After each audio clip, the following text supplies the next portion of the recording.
Holness calls Cooper's Pen demolition a humanitarian crisis. Prime Minister Dr. Andrew Holness has described the controversial demolition of approximately 25 homes at Cooper's Pen in Trelawny as a humanitarian crisis.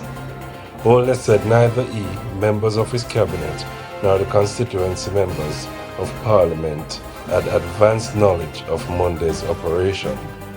The Prime Minister said images emerging from the community, including displaced families and a mother caring for a newborn baby, were deeply disturbing.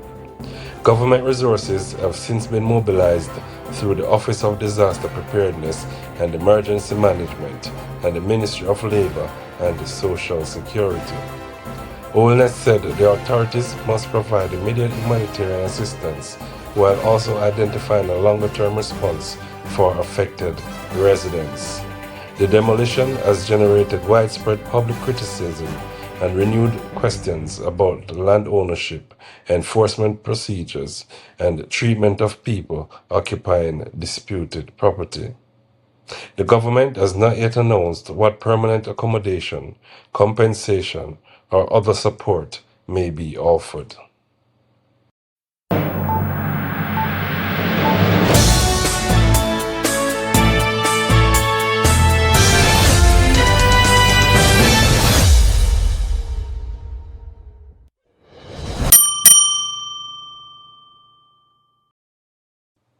Police corporal injured in alleged road rage shooting. A high-level investigation is underway following an alleged road rage incident involving two corporals in Manchester. Preliminary reports indicate that the incident occurred shortly after midnight Saturday along the Spur Tree Hill main road. One of the officers was reportedly grazed by a bullet, while several shots were allegedly fired into his motor car. Investigators are examining claims that the shots were discharged by the other police corporal involved in the confrontation. Personnel from the Independent Commission of Investigations were seen processing the vehicles at the Mandeville police station on Saturday morning. The precise circumstances that triggered that confrontation have not yet been established publicly. No announcement has been made regarding criminal charges or disciplinary action. Jamaica's road death toll passes 200. Jamaica has now recorded more than 200 road fatalities since the start of the year. According to the Island Traffic Authority, 202 people had died in 174 fatal crashes as of Thursday, August 14. The grim milestone comes as investigators examine a three-vehicle collision near the Halfway Tree Fire Station in St. Andrew.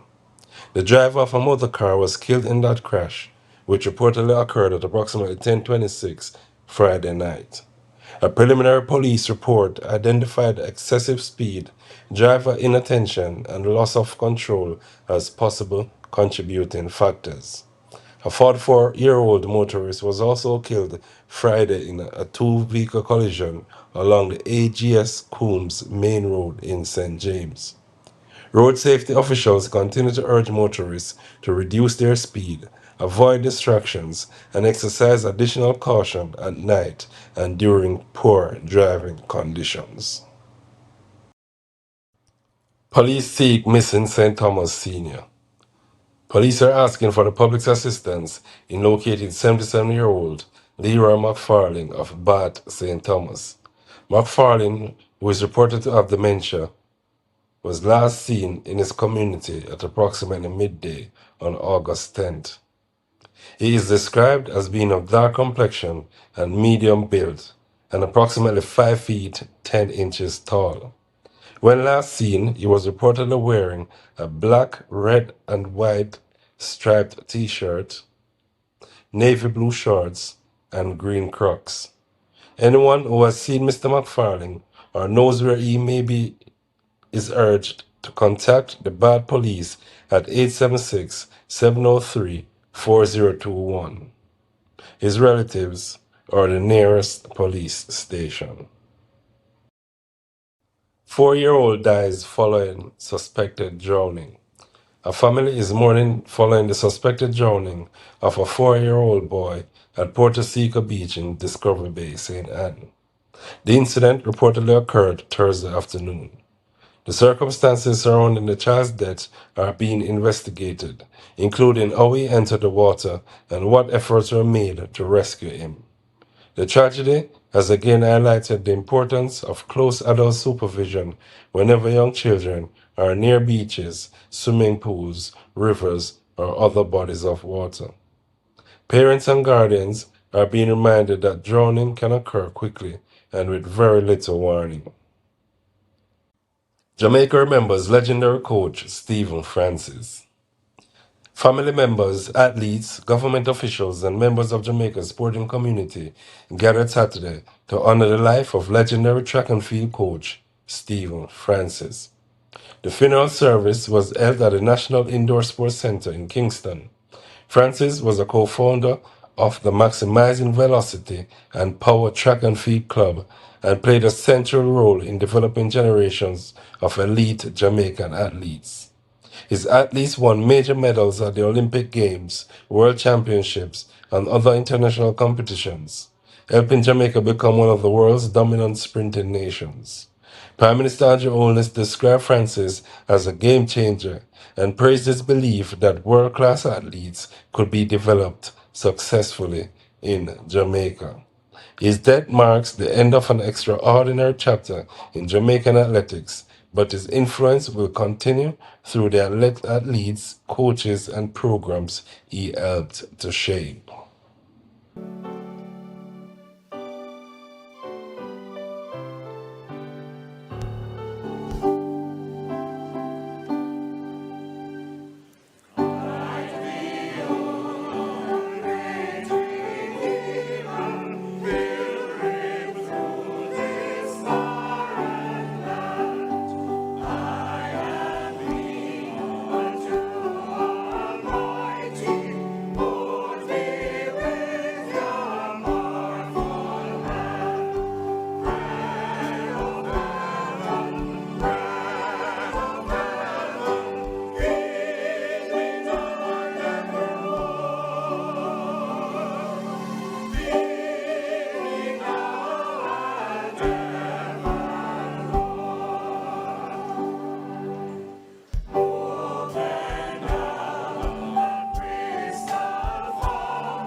Subscribe today, turn on notifications, and never miss the stories that matter most.